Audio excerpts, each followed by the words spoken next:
If you are planning a trip to Thailand, we have some travel basics for you to help make your visit go more smoothly. Some things to know before you go. When planning your trip to Thailand, you're going to want to take into account the seasons. And when I say seasons, I mean the rainy season, which starts in May and goes till about December, with September being the rainiest month of the year. And the other one being the burning season, which is lesser known. This affects northern and middle Thailand, and it is when farmers will burn their crops after harvest during the dry time of the year, and the air pollution is much worse during this time. If you have any sensitivities, you may not even be able to go outdoors and do any activities. It varies from year to year, but is often around mid-February to about mid-April. So do consider avoiding these months if you are going to be in Chiang Mai or in that northern region. The official currency here is the baht, B-A-H-T. You'll hear Thai baht, almost like it's one word. The exchange rate currently, early 2025, is around 34 Thai baht to the dollar. So that might be kind of complicated to keep in your head, but if you just think 100 baht equals about $3. So you will see plenty of 100 baht notes and pay for a lot of things with some combination of 100 baht notes.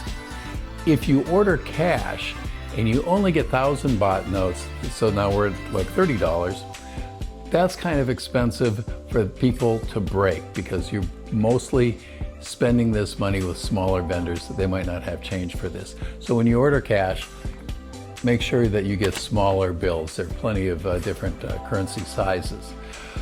You will use more cash on this trip than a lot of the places you go. Certainly if you go to Europe, you can forget currency altogether and just pay with your credit card. Here it's just the opposite. You can pay for big things like hotels, but almost every small vendor transaction, when you're getting food on the street or even in restaurants, you will be paying cash. So, tips for Thailand in using restrooms. First of all, do not flush the toilet paper. I know from an American standpoint that seems a little gross that you toss it into a waste basket instead, but the plumbing does not support it. Almost all the toilets have these hand spigot, kind of their version of a bidet that you can use for cleaning as well. Now for survival tips when you're out and about and you need to use a toilet, I wanted to share my survival kit. I always travel with a little packet of Kleenex because public toilets often do not have toilet paper. Hand sanitizer or wet wipes. Often they do not have soap.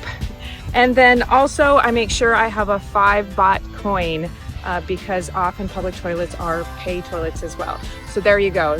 Those are your tips for using restrooms in Thailand. Well, you're going to see a lot of things when you're traveling here.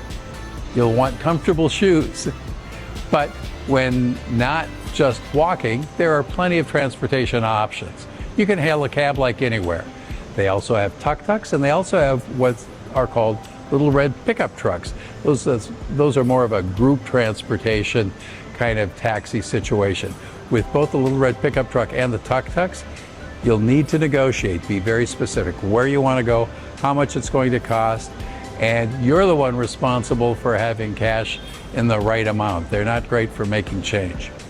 We have, in most cases, used Grab, which is an app you put on your phone, pretty much the same as Uber or Lyft. Your credit card's in there, so there won't be any cash transacted. Sometimes you don't even talk to your driver. They confirm that it's you and you'll go to your destination and that's it. So we recommend that. That has gone very well. Of course, there's public transportation, buses, and in the bigger cities, trains. So anything you want to do to get around, don't hold yourself back. Maybe I should say, and we didn't do this. Some people rent motorcycles, mopeds, and cars. Maybe it'll happen. Hasn't happened for us yet. We've been happy with our choices. You are not going to want to drink the tap water as it's unsafe. So we recommend that you use bottled water or filtered water if you have a water bottle that does that. There's some mixed opinions out there as to whether you need to use bottled water to brush your teeth. We opted to do so. About a month before our travels, I got a bad case of food poisoning in Paris of all places, and I felt really rotten for a couple of days, and I didn't want to risk repeating that scenario. So it's up to you whether you want to risk using the tap water to brush your teeth. Let me put in a plug for plugs. Not these. These are universal plugs found throughout Thailand. At least the 4 places we've been have them. So a regular US plug, 2 prongs with a ground, boom, fits right in. How about that? Very good. Problem not completely solved, however, because this is 220 volts in the US, it's 110. Your appliances, if you happen to have any with you, including the chargers that your electronics use, may be set up for 110. So you can't plug straight into the wall like I just did. However, that's going to a power strip that is making that 220 to 110 conversion for me. Very important. You don't want to burn out your hair dryer. Not that I use one. You will be hard-pressed to miss a 7-Eleven in Thailand. They are everywhere, like every 2 blocks. And it may seem like a hokey thing to recommend going to a convenience store when you go to Thailand, but you absolutely should. There are some must-have treats, such as the chocolate lava cake, so delicious, as well as a ham and cheese croissant, and a spinach and cheese Danish. They will heat them up for you behind the counter, and they're just excellent. So when you're in Thailand, make sure you visit a 7-Eleven. So you've left the airport and you've gotten in your car and you realize, oh my goodness, they drive on the left side of the road, as they do in England and Japan and Australia, lots of places. But if you're from the United States, many parts of Europe, of course, we drive on the right and things feel a little at odds. Now you're saying, but I'm not going to rent a car or a motorbike of any kind, so it shouldn't really affect me. Well, as a pedestrian, it does. Danger originally comes from the right now, and we're just not wired for that. So make sure you look right first. If you're going to cross the street, that's where the cars are coming from first.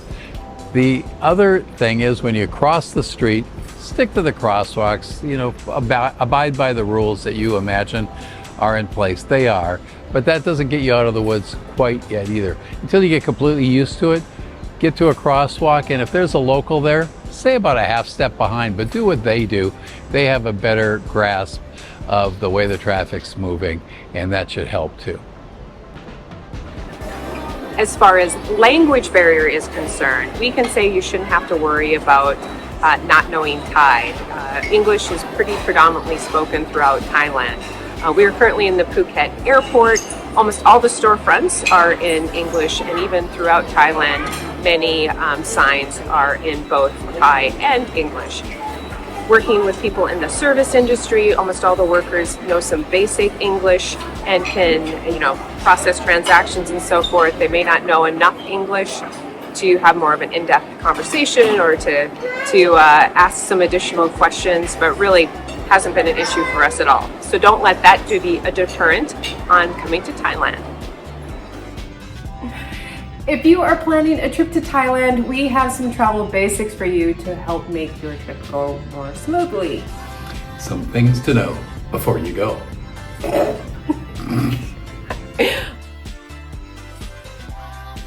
Thanks for watching Wanderlust with the Mackenzies.